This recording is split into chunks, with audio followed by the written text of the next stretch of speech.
sa paratang na siya ang sumira sa bintana para matapon ang biktima?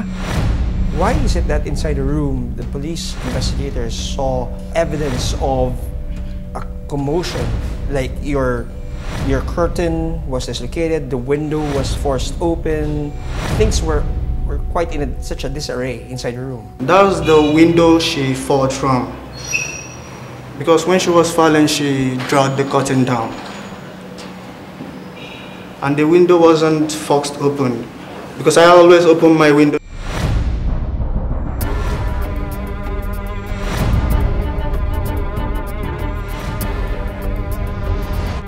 Nahaharap sa kasong homicide ang suspect na si Azzy.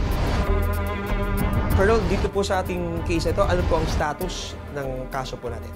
Ang status ng case na to ay na-file na po natin sa City Prosecutor's Office ang kasong pagpatay laban dito sa Nigerian National. Bukod sa kanyang kakaharaping kaso, napag-alaman din ng PNP Muntinlupa City na overstaying na sa Pilipinas ang suspect. Lumabas sa verification natin sa records na ito palang foreign national na suspect natin ay overstaying na po dito sa ating bansa.